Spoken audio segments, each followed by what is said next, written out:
Muito boa tarde, seja bem-vindo a mais uma entrevista aqui no Tempo e Dinheiro. Vamos falar sobre feijão. E ninguém melhor do que o próprio presidente do IBRAF, Instituto Brasileiro do Feijão, o Marcelo Líders. É para Curitiba que nós vamos nesse momento para fazer o contato com o Marcelo, que já está conosco. Antes de mais nada, muito boa tarde, Marcelo. Boa tarde, Sérgio, prazer. Boa tarde, produtores. Bom, começamos com um balanço que vem por aí. Primeiro, segunda safra ainda está em desenvolvimento, finalzinho, né, da segunda quinzena, finalzinho do mês de abril. E o mercado, antes que entre todo esse volume da segunda safra, que a gente vai comentar na sequência, como é que está atualmente, nesse momento, o mercado do feijão no Brasil? Sérgio, exatamente nesse momento, essa semana, a gente está vivendo um período de uma retração na demanda, na comercialização, vamos ser bem claros, tá? Consumo, a gente sabe que tem todo dia no Brasil. Agora, quando existe uma perspectiva ou uma possibilidade, algum momento em que o mercado dá uma aliviada na demanda, é claro que os compradores retraem e começam a fazer ofertas mais baixas. Isso faz parte do capitalismo, é assim mesmo. O que vem ajudando a diminuir o preço de feijão carioca no geral é que nós não tivemos, durante um período aí de uns 90 dias, um feijão carioca considerado comercial. E agora, mais recentemente, com a entrada do noroeste de Minas, alguma coisa de Goiás também, um pouco de mancha nesse feijão, ou um feijão muitas vezes com um fundo de peneira, ou seja, alguma quebra maior, 7, 8, 10%. Então, as referências reduziram-se, vamos dizer, o preço médio era 350 e hoje, de repente, é 300. Tá, mas espera aí, vamos olhar com calma. É um feijão de 300 que tem um pouco mais de mancha, que tem 10% de quebra. E esse feijão excelente, o feijão nota 9, 9,5, não tem no mercado no momento. Então, é um momento que tem pouquíssima oferta de um feijão melhor. E o mercado funciona em ondas. Quando vai um, vão todos. Quando recua um, recuam todos, né? Por isso a gente está vendo hoje que existe feijão manchado sendo comercializado desde R$ 260, R$ 270. Tem aí vários níveis de preço acontecendo negócios. Isso no feijão carioca, Sérgio. Agora, com relação ao feijão preto... Então, o feijão preto bateu até um recorde histórico aí de 87 dólares, 88 dólares, 400 reais em grandes números, tá, ao produtor. E agora também existe uma expectativa, né? A safra vem muito bem plantada no Paraná, vem um volume realmente, se não houver nenhum problema aí na reta final, nós vamos ter uma safra bastante importante em termos de volume de feijão preto, talvez a maior safra de feijão preto, a segunda safra de feijão preto que se tem notícia, mas temos que lembrar que a primeira safra do ano foi bem menor, teve quebra, etc, né? Então, naturalmente, tem migrado para a segunda safra a produção de feijão preto. Vai haver aí uma concentração em algum momento junto com a oferta da Argentina, mas existe uma possibilidade, é claro que ela pode não ser suficiente para a gente levar grandes volumes do Brasil, e inclusive forçar a manutenção de um preço num patamar mais alto. Isso é muito desafiador. Mas amanhã nós estamos partindo, entre amanhã e sábado, para uma missão da Apex para o México. O México importou muito feijão ano passado. Existe uma feira importante no México, em Guadalajara. A gente vai até lá, depois vai até a cidade do México, ter reuniões com o governo mexicano, abastecimento, apesar de que é um governo em reta final, é ano de eleição lá. E os importadores mexicanos que querem conhecer um pouco melhor o feijão brasileiro. Então, nós estamos levando feijão na bagagem para mostrar, para testar, para cozinhar esses feijões daqui. E é possível, né, junto com os importadores que vão estar nessa missão, que aí, nos próximos dias, saia algum volume mais importante de venda do Brasil. Porém, a gente precisa fazer uma ressalva, Braga, que quando o produtor escuta que vai ter exportação, a gente precisa deixar claro que o preço que a gente chegou a ter de R$ 400, ele não é compatível com exportação. Ele não é um preço, de longe, um preço que é capaz de ser assimilado por outros países dentro de uma normalidade. Porém, os produtores têm uma expectativa na região sul de que um preço ao redor de R$ 210 a saca, desde que a produtividade apontada hoje se mantenha, vai ser interessante se a gente puder exportar. E nesse range de preço, sim, nós podemos ser exportadores de feijão preto esse ano. Bom, de alguma forma, o México é um grande consumidor, o prato principal por lá é o feijão. Nós já exportamos alguma vez para lá, em alguma ocasião, ou vai ser a abertura do mercado, por dizer assim, Marcelo? O que foi até hoje foram volumes muito pequenos. O que parte desse grupo de exportadores de feijões também exporta gergelim. Então, os contatos começaram a ficar mais próximos através do gergelim. Logo em seguida, eles tiveram um ano terrível, ano passado, com questões climáticas. Foram importadores de 300 mil toneladas de feijões. Então, foi assim um recorde absoluto deles por conta da seca. E essas tratativas, essas conversas, o trabalho da Adida Agrícola do Brasil, que está lá, do SECOM, o trabalho da Apex, o trabalho dos exportadores dentro do projeto, despertou bastante os importadores para essa possibilidade do Brasil fornecer esse ano. O ano passado nós não tínhamos condições, o nosso preço estava fora, como eu comentei há pouco, fora do nível de preço que era possível de ser absorvido, e nós estamos indo para cima desse mercado, quer dizer, nós temos aí outros mercados na América Central que precisam ser trabalhados. Tem países que não têm acordo fitossanitário com o Brasil ainda, mas não tem porquê, não quer ter? Não, nunca a gente ofereceu, nunca a gente teve essas tratativas. Então, nós estamos trabalhando isso já há algum tempo. Outros países onde nós já temos o acordo fitossanitário, nós buscamos trabalhar agora a diminuição de barreiras tarifárias, né? Então, tem imposto de importação para você vender, por exemplo, para a República Dominicana, de 25%. Poxa, mas por que eles não querem importar? Não, de novo, a gente nunca ofereceu, nunca teve a possibilidade deles importarem daqui. Então, é um trabalho que está sendo feito pelo IBRAF, junto com os exportadores e a Apex, de divulgação, de abertura de mercado, ao mesmo tempo de comunicação para os produtores aqui, das possibilidades que tem, e é bastante entusiasmante as perspectivas que tem. Bom, diante desse cenário, ainda você já falou, mas vou repetir, até mesmo com uma abordagem, uma pergunta diferente. O Brasil, atendendo a esses mercados, a essa exportação, os produtores devem ampliar a área, serão remunerados por isso ou não? Eu acredito que sim. Nós temos uma dependência, ou tínhamos uma dependência até esse ano, de importação da Argentina de cerca de 30, 40 mil hectares, equivalentes à produção de 30, 40 mil hectares de feijões da Argentina. Então, primeiro, nós temos um mercado interno para atender aqui, que é um mercado muito interessante de 500, 550 mil toneladas. Nós temos a possibilidade de ter um mercado externo como uma alternativa ao produtor, para ele ter a tranquilidade de que ele não precisa depender de novos instrumentos de amparo de governo federal, de preço mínimo, se nós conseguirmos desenvolver bem esse mercado lá fora. Como o Estado do Paraná, Santa Catarina, Rio Grande, a Embrapa, o IDR do Paraná, né, o Exiapar e o IAC têm tido um sucesso muito grande no desenvolvimento e adaptação de cultivares aqui para essa região, é muito previsível que nós sejamos competitivos, ou seja, o produtor vai ter margem e dentro de um preço médio de mercado histórico, a gente vai ter capacidade de ser ano mais, ano menos competitivo. O que me chama a atenção é que a gente vem acompanhando com alguns meteorologistas do Brasil, climatologistas do Brasil, quais são as tendências climáticas para o hemisfério norte. Interessa muito para nós, China, Índia, Estados Unidos, Canadá e México, saber quais são as perspectivas que tem.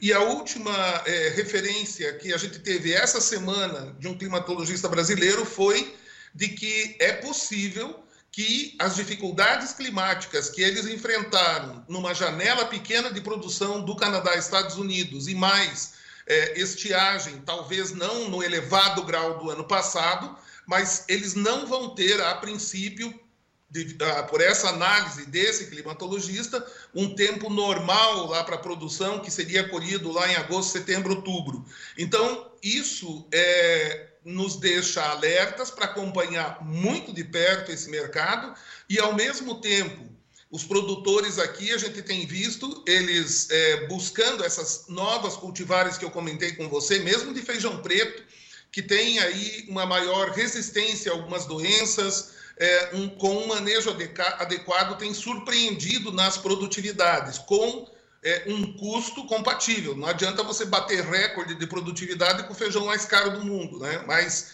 é algo aí bem factível de a gente ter um avanço no mercado mundial. Bom, com relação a essas cultivares, né? Vários feijões, né?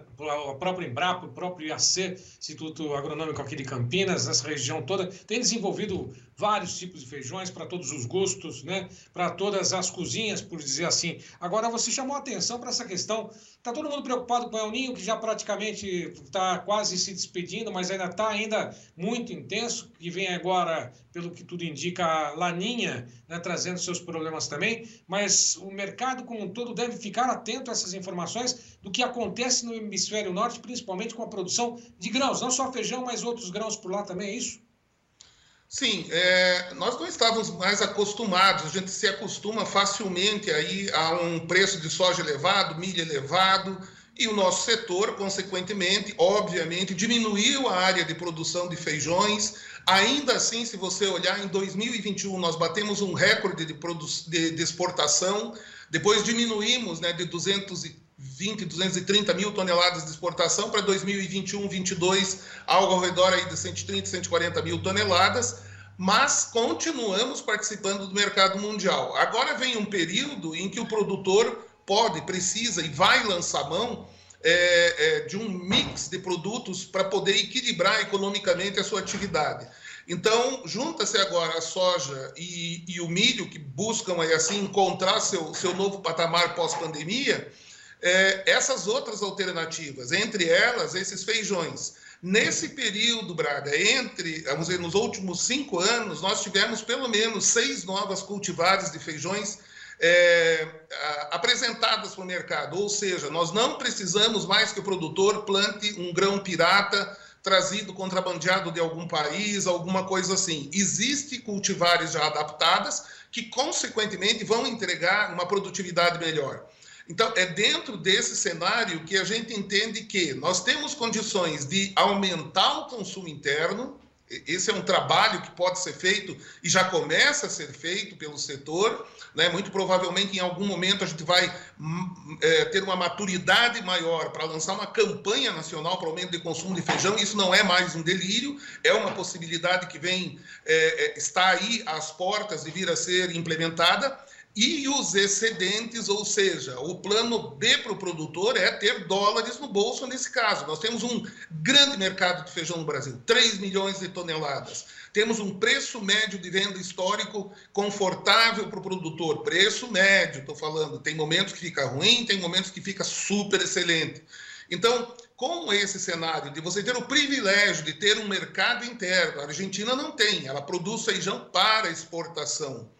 Então, o risco é outro. Nós temos um mercado interno dinâmico, grande, e agora nós temos aí um cenário mundial, desde as questões climáticas, como você citou agora, passando também por estratégias diferentes. A China recuou, a China diminuiu e saiu fora do mercado mundial. Ela era uma grande exportadora. Quando a China sai fora do mercado mundial de feijão rajado, vermelho, de feijão mungo e de feijão preto, ela abre um espaço para alguns países tomarem conta. Um dos países que pode ter esse perfil atual, que foi preparado, trabalhado desde 2005, quando foi criada a Câmara Setorial e começou a se conversar sobre isso, é o Brasil. A gente tem condições de chegar junto nesse mercado e disputar ano com uma variedade, ano com outra variedade, por causa desse privilégio que a gente tem, mercado interno mais externo.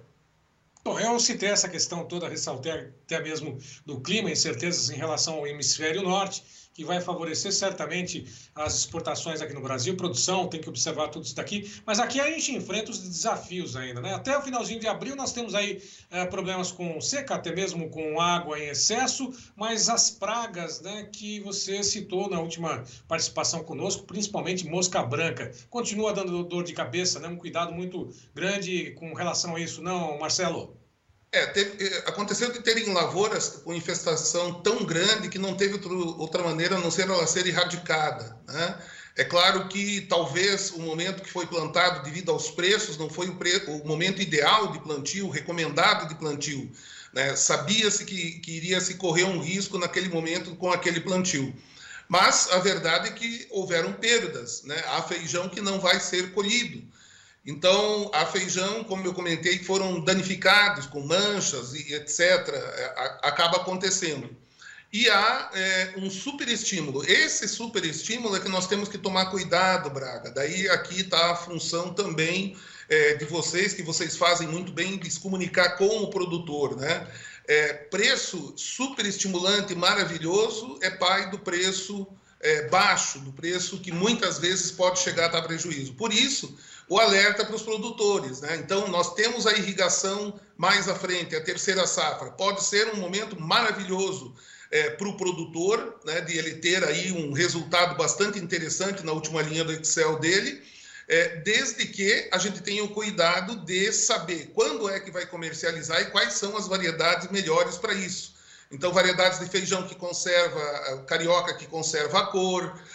Eu estive ontem próximo a Brasília, né, retornei para Curitiba ontem à noite e vi como o investimento não só em irrigação vem aumentando e o uso racional desse recurso, mas também a estrutura necessária para você proteger essa safra. Então, vi vários armazéns, investimentos em armazéns lá para 50, 100 mil sacas de feijão e, ao mesmo tempo, produtores se preparando com as questões aí de como carregar financeiramente os custos financeiros para carregar esse estoque para vender no momento melhor. Tudo isso faz parte da estratégia de mercado e saber também que feijão preto está muito bem plantado. Então, tem que olhar e estudar bem se será o caso de plantar uma grande área de feijão preto em irrigado, por exemplo. Talvez não. Se a safra realmente sair cheia aqui, mesmo exportando, talvez nós tenhamos um volume muito importante esse ano de feijão preto. Então, são esses alertas e a essas informações que a gente sabe que os produtores que têm sucesso nessa cultura dão atenção a esses detalhes aí que a gente está colocando.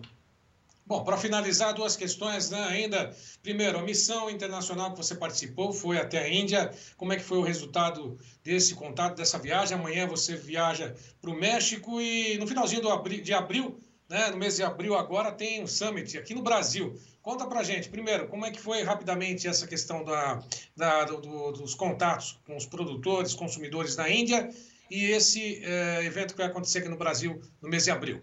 Certo. Nós tivemos um evento que é o Global Pulse Confederation na Índia, com 750 delegados, se eu não me engano, chegou perto de 90 países diferentes. Então, era uma oportunidade muito grande de conversar com o mundo todo. Isso foi interessante, trouxemos vários insights, muito aprendizado, muita informação de para onde vai o mercado, quem está plantando o quê, quem está pensando o quê, as indústrias estavam lá também.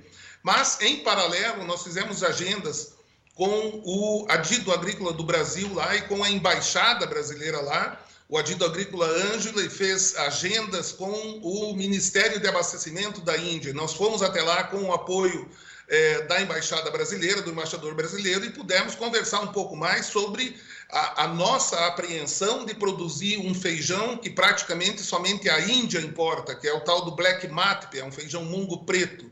Então, isso é bastante delicado o assunto, porque eles precisam do produto, e se nós produzimos, qual é a garantia que nós temos que nós vamos ter um mercado lá no momento que nós estivermos colhendo. Então, isso foi de uma certa forma esclarecido e foi também convidado o próprio secretário do abastecimento do Ministério para vir até o Brasil durante o Summit que você mencionou, dia 2 e 3 de abril em Brasília, o Summit, A gente vai ter vários países representados ali. Eu acredito que vai ser uma grande oportunidade de aprendizado para o produtor, porque nós vamos trazer esse pessoal que compra, né? E os exportadores que estão dentro do projeto Apex vão estar com estandes, recebendo essas pessoas lá. Vai ser uma oportunidade bem interessante. Já em Dubai, nós realizamos algumas reuniões, inclusive com os chineses, com os representantes do governo chinês, trabalhando aí a abertura do mercado. Eles querem importar feijões do Brasil, existem sempre algumas negociações, existe uma certa burocracia, ela está sendo trabalhada, e também o tema do gergelim, que vai ganhar cada vez mais protagonismo no Brasil, e o gergelim está às portas de ser aberto o mercado para lá. Ainda não foi, mas está na reta final. Então foi bastante interessante isso. Com o apoio da Apex, fizemos um happy hour, um coquetel ao lado do World Trade Center, onde é realizada a feira lá, e nós tivemos mais de 250 participantes. Então, isso mostra que há interesse no produto brasileiro, né? O que a gente vai fazendo conta é ver quem pode pagar mais pelo nosso produto e ver se a gente consegue encaixar nos custos de produção do Brasil. Tá certo. Noutra oportunidade falaremos sobre as oportunidades com gergelim aqui no Brasil, também outras pulses aí, grão de bico, ervilha, mas, enfim, grão de bico, ervilha, gergelim, qual mais? Lentilha, né? Olha quantas oportunidades. E chia, né? E painço. Também, né? E linhaça. São muitas oportunidades aí para o Brasil, né, para o produtor aqui no Brasil. Marcelo, boa viagem. Em breve a gente volta a conversar, trazer um balanço do que aconteceu por lá e falar sobre esse summit aqui no Brasil durante a realização, quem sabe, lá no dia 2 de abril, em Brasília, é isso? Em Brasília, no Centro Internacional de Eventos de Convenções de Brasília, CICB. Tá certo. Bons negócios, boa viagem, um abraço, até a próxima. Obrigado, um bom restante de semana. Igualmente. Bom, e a todos que estiveram conosco, vocês já sabem, façam parte aqui do clube, avisem os amigos, se inscrevam, continuem apoiando as mídias sociais, curtam, comentem, compartilhem nossas informações, aí estão, e lógico, esse tempo e dinheiro continua sempre ao seu lado, trazendo as principais informações de quem produz alimentos para o Brasil e para o mundo. A todos, muito obrigado, até a próxima.